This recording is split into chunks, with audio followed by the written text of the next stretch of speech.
You keep telling yourself that you should be able to return to who you were.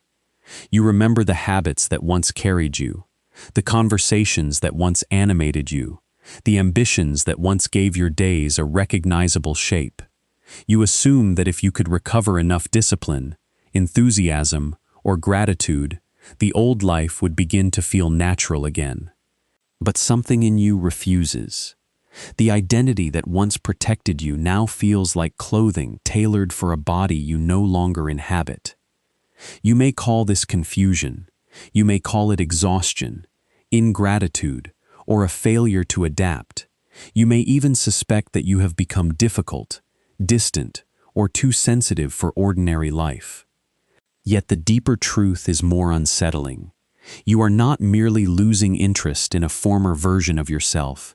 You are becoming unable to believe in it.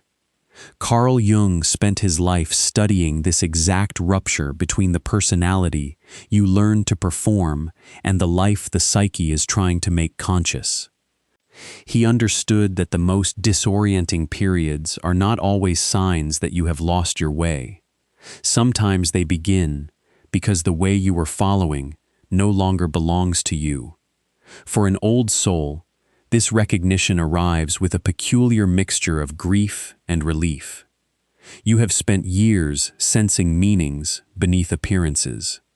Now the same sensitivity that helped you understand others has turned inward, and it will no longer permit you to live by an identity built from adaptation alone.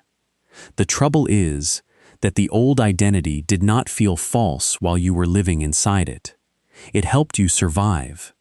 It gave you a place in the family, a role among friends, a function at work, and a story you could offer when someone asked who you were. Perhaps you became the dependable one, the quiet one, the achiever, the healer, the reasonable one, or the person who could endure almost anything without becoming a burden. That identity earned approval because it made you understandable. It also kept certain truths outside the room. Now the performance requires more energy than you can supply. You notice it in small moments. You hear yourself agree to something, and a second voice inside you goes silent. You smile through a conversation and feel your attention withdraw several feet behind your face. You complete a task that once made you proud, then stare at it without satisfaction. Nothing dramatic has happened, yet the world that used to confirm you no longer recognizes the person trying to emerge. This is why an old identity stops fitting before a new one becomes visible. The psyche withdraws its investment from the familiar form, but it does not immediately reveal the form that must replace it. Jung described individuation as the movement towards psychological wholeness, not the improvement of the social personality. That distinction matters. Improvement asks how you can become a more successful version of the person you have been. Individuation asks whether that person was ever meant to contain your whole life. The identity you know is organized largely through the persona, the face you learn to present so that you could participate in the world. Jung did not treat the persona as an enemy. You need it. It lets you fulfill responsibilities, communicate across differences, and belong to a social order. But when you mistake the persona for your entire being, what was meant to be a flexible interface becomes a prison. You begin protecting an image at the expense of the life behind it. You feel the prison most clearly when the rewards stop working. Praise lands flat. Familiar goals look strangely theatrical. Invitations feel like obligations to impersonate someone. The people around you may see no reason for your unease, because the visible structure of your life remains intact. From the outside, you still have the same name, history, relationships, and abilities. From the inside, the center of gravity has moved. A man sits at the edge of his bed before work, one sock in his hand, while his phone lights up with messages he would once have answered immediately. He reads a colleague's request, types, Of course, leave it with me, then deletes the sentence. His wife calls from the hallway, and he says he is coming, though he remains still for another minute. Nothing in his calendar explains why lifting his body feels like agreeing to disappear. What is at stake is not simply happiness. If this change remains unconscious, you may force the old identity back into place and call the resulting numbness maturity. You may fill every empty hour, begin another project, enter another relationship, or adopt another spiritual explanation that allows you to avoid the actual conflict. The persona will continue functioning, but the rejected life beneath it will return as irritability, fatigue, resentment, compulsive distraction, or a vague sense that you are watching someone else spend your years. Old souls often understand this before they can explain it. You recognize that time is not merely passing. It is asking something of you. You feel the cost of repetition more sharply because you can sense when an experience has completed its meaning. What other people call stability may feel to you like a room in which the air has already been breathed. This does not make you wiser than anyone else. It means your psyche is less willing to confuse duration with truth. The first truth is that your loss of motivation may be a loss of identification. You have probably tried to solve it at the level of effort. You make stricter schedules. You consume advice about discipline.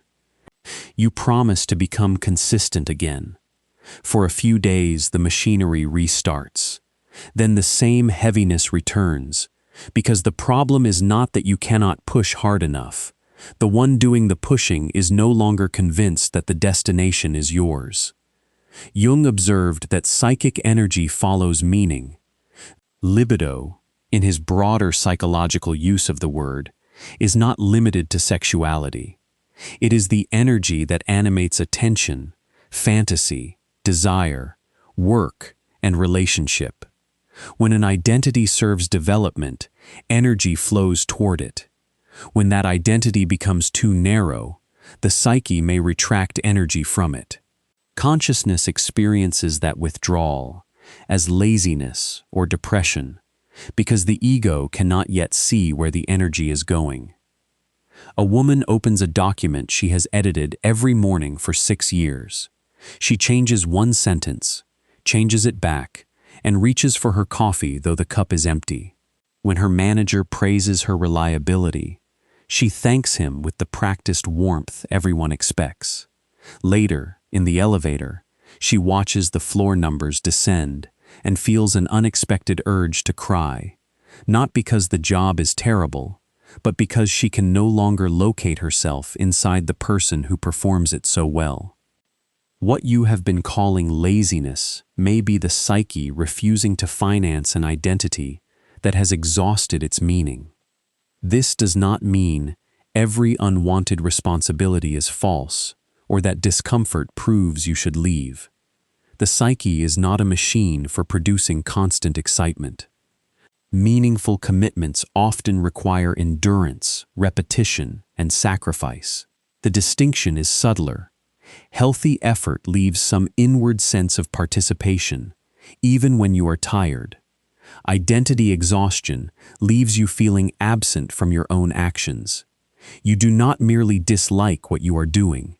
You cannot find the one for whom it is being done. That absence leads to a second truth. The loneliness begins before you are actually alone. When the old identity weakens, familiar relationships can become difficult, even when nobody has behaved badly. Every relationship develops an unconscious agreement about who each person is allowed to be. One speaks, another soothes.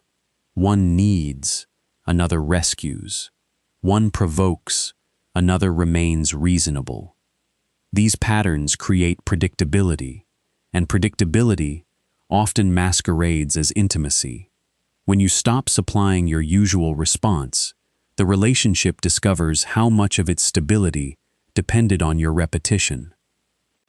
Jung called the hidden, disowned parts of personality the shadow, The shadow is not only cruelty, envy, or forbidden desire. It also contains strengths you were not permitted to claim. Your anger may have been exiled because you were rewarded for gentleness. Your ambition may have been buried because your family needed you to remain small. Your need for solitude may have been judged selfish, so you became endlessly available. When these shadowed capacities return, the people who knew your persona may experience your wholeness as withdrawal. A daughter sits at her mother's kitchen table, while the same complaint circles for the third time. Usually she offers reassurance, asks careful questions, and stays until the tension dissolves. This time she places both hands around her cup and says, quietly, "I do not know how to solve this for you." Her mother looks wounded. The daughter drives home with guilt in her chest. But beneath the guilt, there is a thin, clean line of relief. What feels like becoming cold may be the first warmth you have withheld from yourself, finally returning to its rightful owner. This is one of the things old souls understand and often resist admitting. Some people loved you sincerely, but they loved you through the role in which they met you. Their love may be real, while their capacity to meet your transformation remains limited. You do not need to condemn them to recognize the limit. You only need to stop treating their discomfort as proof that your development is betrayal. Once you see this, a third truth appears. Guilt is often the guard stationed at the border of a new identity. The moment you move beyond an inherited role, guilt tells you that you have harmed someone. It does not wait for evidence. It uses sensation as a verdict. Your chest tightens, your stomach drops, and your mind begins assembling a case against your own freedom. You remember every kindness you received and convert gratitude into lifelong obedience. You imagine disappointed faces before anyone has spoken. Then you retreat and call the retreat love. Jung understood that separation from the collective carries a moral burden. Individuation is not selfish isolation, but it does require differentiation. You must discover which values are truly yours, and which were installed through fear, imitation, or the need to belong. The collective personality inside you will resist this inquiry, because belonging once meant safety. To become psychologically distinct can therefore feel, at a primitive level, like risking exile. A man receives an invitation to the family gathering that has left him depleted every year. His thumb hovers over the reply button while he rehearses excuses that might make his absence acceptable. He finally writes that he will not attend and offers no elaborate defense. For the rest of the evening, he checks his phone every few minutes. The guilt feels like evidence of wrongdoing, though the only thing he has violated is the expectation that his availability should have no boundary. The guilt you feel when you stop abandoning yourself is not always conscience. Sometimes it is the nervous system mourning an old strategy for staying included. Real conscience is precise. It tells you what you did, whom it affected, and what repair is possible. Conditioned guilt is atmospheric. It appears whenever you disappoint an expectation, even if the expectation was never just. Learning the difference is part of individuation. You do not become free by feeling no guilt. You become free by refusing to let every feeling of guilt define what is right. Beneath guilt lies a fourth truth. Your need for solitude is not necessarily a rejection of life. It may be where life is reorganizing itself. When the outer personality loses authority, the psyche turns inward. You may want less noise, fewer explanations, and longer periods in which nobody asks you to be recognizable. This withdrawal frightens the ego because the ego measures existence through response. If nobody is reflecting your identity back to you, who are you? The silence exposes how dependent your sense of self has become on being interpreted by others. Jung's own confrontation with the unconscious required a deliberate descent from public certainty into private encounter. He treated images, dreams, fantasies, and inner conflicts as communications from a psyche larger than the conscious ego. This does not mean every impulse is sacred or every period of isolation is healing. It means that withdrawal can serve development when it creates contact with what constant adaptation has drowned out. A woman declines dinner, turns off the lights in her living room, and sits beside the window without music. Twice she picks up her phone, unlocks it, and puts it face down again. At first the quiet feels unbearable because no role is available inside it. Then she notices that the exhaustion she has called social anxiety is mixed with anger, and the anger has a sentence: "I am tired of making everyone comfortable with my disappearance." What others call your distance may be the inner room in which your unlived life is finally becoming audible. Still, solitude has a shadow. You can use it to listen, or you can use it to avoid the friction of becoming real in relationship. An old soul may romanticize withdrawal because inner life feels richer than ordinary contact. But individuation is not completed in private insight. Eventually, what you discover alone must alter how you speak, choose, work, love, and tolerate misunderstanding. Otherwise, solitude becomes another identity, a refined refuge from embodiment. This tension reveals a fifth truth. Clarity often arrives as an inability before it arrives as a vision. You expect transformation to announce what comes next.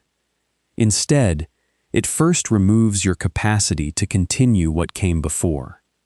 You cannot laugh at the same cruelty. You cannot make the same promise. You cannot reduce yourself in the same room without feeling the reduction in your body. The psyche says no long before the conscious mind knows what it is saying yes to. Jung described the transcendent function as the emergence of a new psychological position from a conflict that the ego cannot solve by choosing one familiar side. The old identity says, "You must remain who you were." The rebellious counter-identity says, "You must destroy everything associated with that person." Neither is whole. If you can bear the tension without rushing into performance or destruction, a third position may form, one that includes the truth of your history without being ruled by it. A teacher stands outside her classroom after the last student leaves. She has always believed that caring means saying yes to every extra request. That afternoon, she sees another email asking her to cover a colleague's work, and her hand does not move toward the keyboard. She does not know whether she needs a new career, a month of rest, or one honest boundary. She only knows that the old yes has become impossible to pronounce without resentment. Your uncertainty is not empty when it contains an honest refusal. It is the space created when a false answer can no longer occupy the whole mind. This is hard for you because you may have built your dignity around knowing. Old souls are often praised for insight early in life. You became the person who could read the room, anticipate consequences, or understand pain that others had not yet named. That sensitivity gave you competence, but it may also have taught you to produce meaning too quickly. Now the psyche denies you an immediate interpretation. It asks you to remain near the unknown without converting it into a lesson.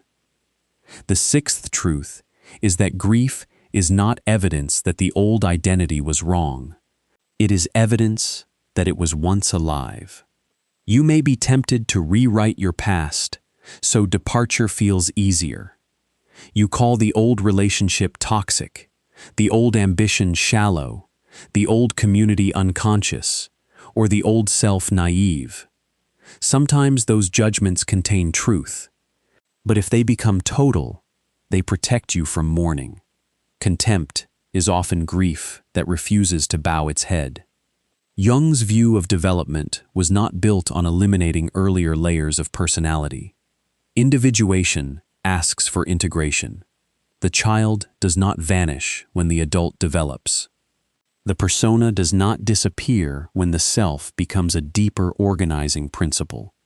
What once protected you may need a smaller role, not execution. The disciplined self, the accommodating self, the ambitious self, and the self who endured can become capacities you use consciously rather than identities that use you. A man finds an old notebook while clearing a drawer. The pages are filled with goals he no longer wants, written in a voice full of certainty. He begins to laugh at the grand promises, then stops when he sees how hard that younger self was trying to create a future. He closes the notebook carefully instead of throwing it away. For the first time, he feels tenderness without wanting to return. The sadness you feel for who you were does not mean you should become that person again. It means you are finally strong enough to remember without reenacting. Grief allows a clean separation because it honors what was real. The old identity gave you something. Perhaps it gave you discipline when your world was chaotic. Perhaps it made you useful when usefulness was the safest route to affection. Perhaps it helped you achieve enough independence to begin questioning the conditions under which you achieved it. You do not become whole by humiliating the self that carried you here. You become whole by releasing it from a job it can no longer perform. From this grief, the seventh truth becomes possible. The new identity cannot be manufactured by the same mind that perfected the old one. You may try to brand your transformation. You choose new language, new clothes, new habits, new beliefs, and a new circle of people who confirm that you have awakened. The symbols change quickly, but the structure remains the same. You are still watching yourself from outside. You are still asking which performance will secure recognition. The old identity survives by dressing as its opposite. Jung distinguished the ego from the self. The ego is the center of conscious awareness, necessary but partial. The self represents the greater totality of the psyche, including conscious and unconscious life. Individuation does not make the ego disappear. It changes the relationship. The ego stops behaving like an author who must invent the entire story and begins listening like a participant whose choices matter inside a pattern larger than control.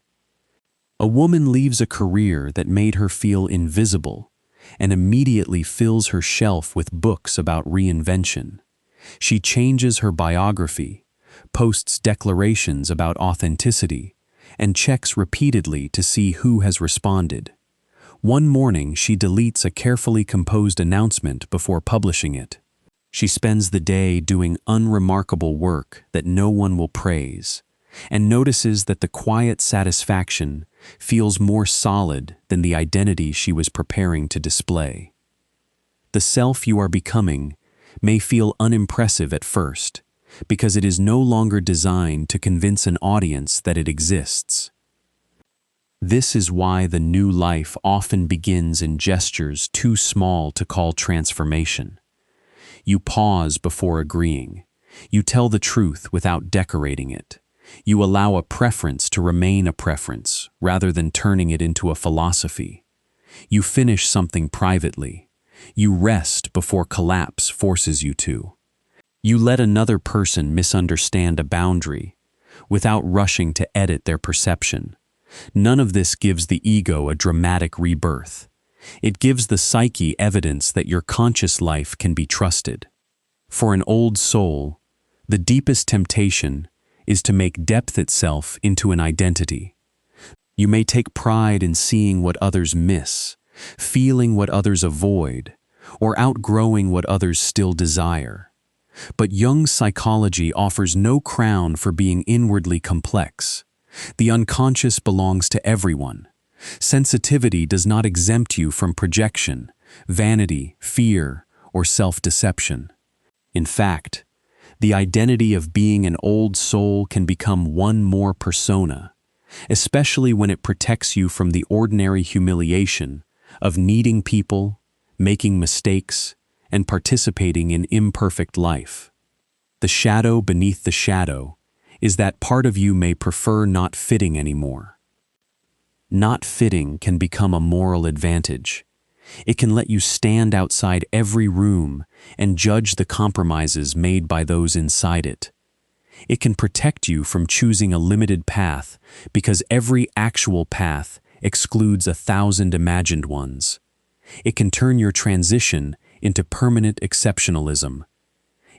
If no place is deep enough, no person conscious enough, and no work meaningful enough, you never have to risk being known in a form that can fail. This is the uncomfortable cost you have not yet calculated. The death of an old identity does not guarantee the birth of a truer one. Between them lies responsibility. You must decide whether your disillusionment will become discernment or superiority, whether your solitude will become listening or avoidance, whether your sensitivity will become honest participation or a reason to remain untouched. Jung warned, in substance, that consciousness does not come without pain. The point is not that suffering makes you special. The point is that becoming conscious removes certain forms of innocence. Once you see how you have been performing, you cannot fully return to the performance without knowing its cost. Once you recognize that a relationship depends on your self-erasure, compliance is no longer neutral. Once you notice that an ambition belongs to an inherited ideal, achievement cannot make it entirely yours. Knowledge changes your moral position. Before awareness, you repeated the pattern because it was the only language available. After awareness, repetition becomes a choice, even when it is a frightened choice. This is where spiritual language can become dangerous. You may call the delay divine timing, call avoidance protection, call indecision surrender, or call isolation energetic discernment.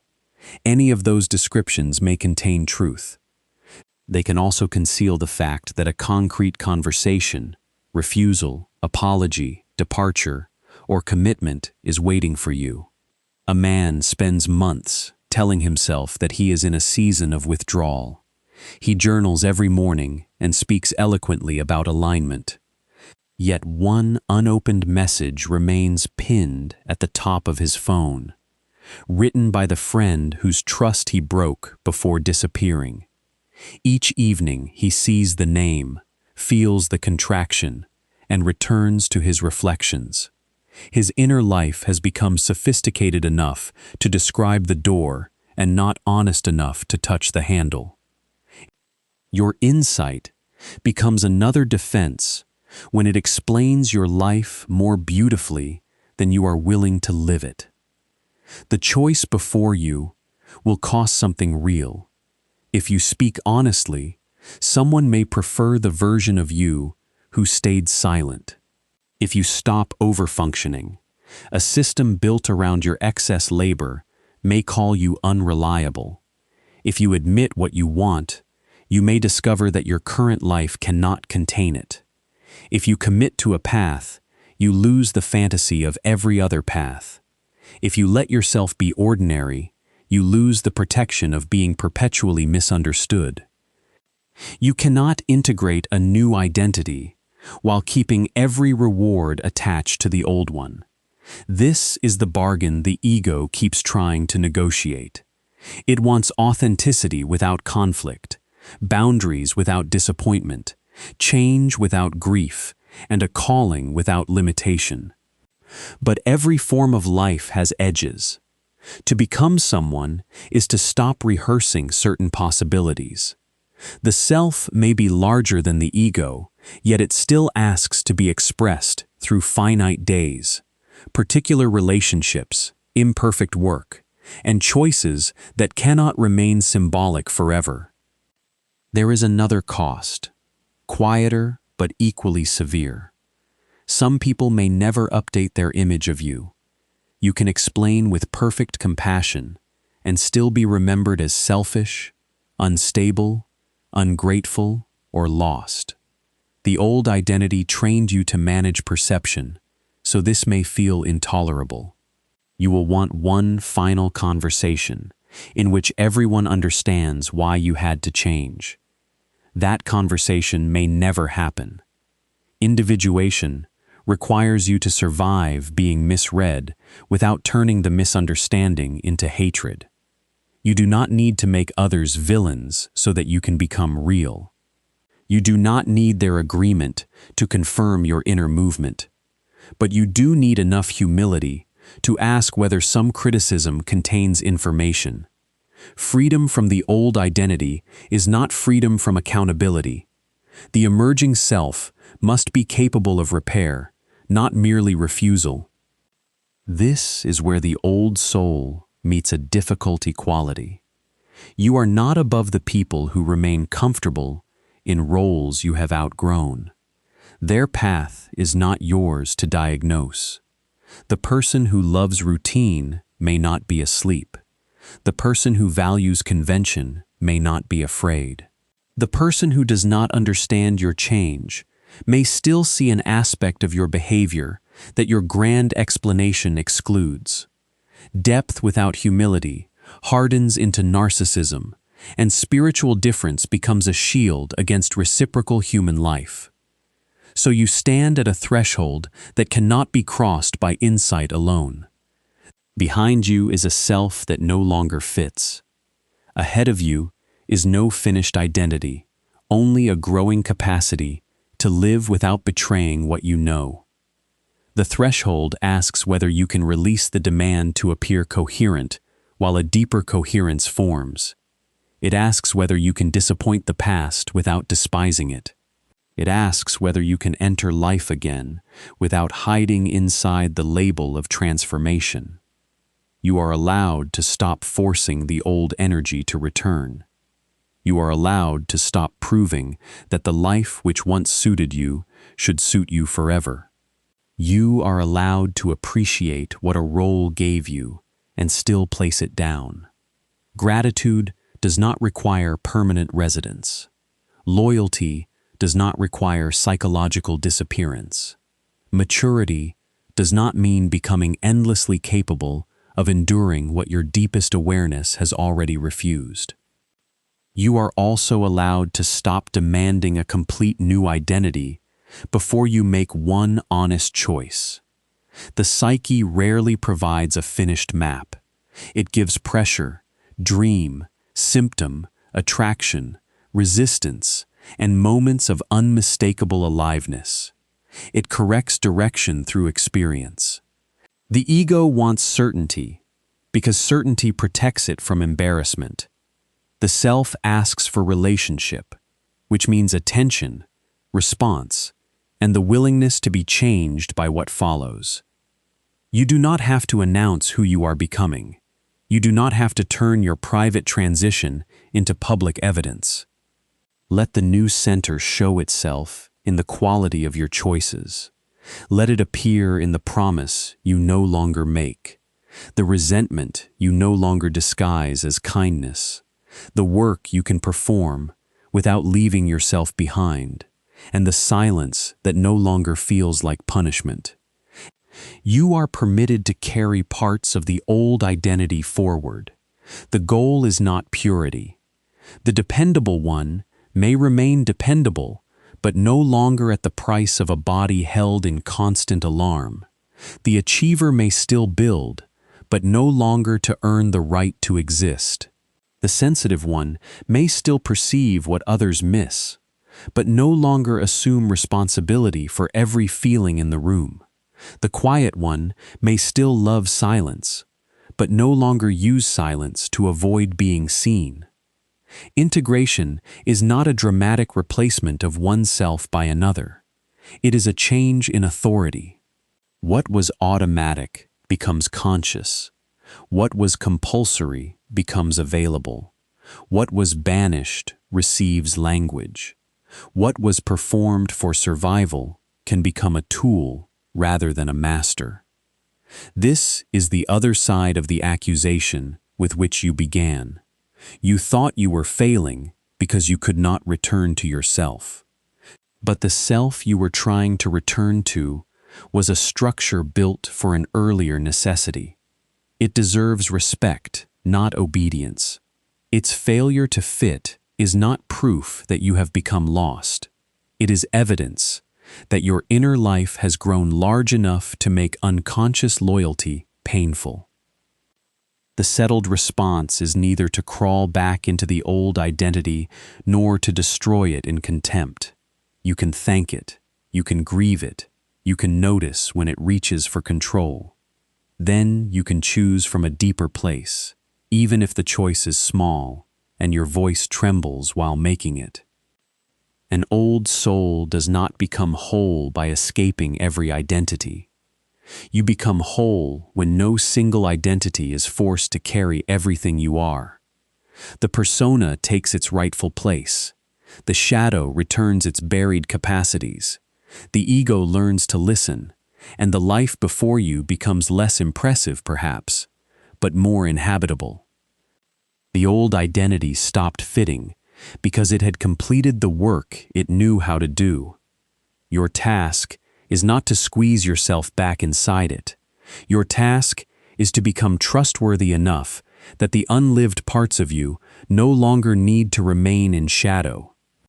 If this resonates, subscribe to The Waking Shadow, where you can explore Carl Jung's psychology for those walking the individuation path. Watch the video on your screen now for the next step in meeting the self that appears when your former life can no longer define you.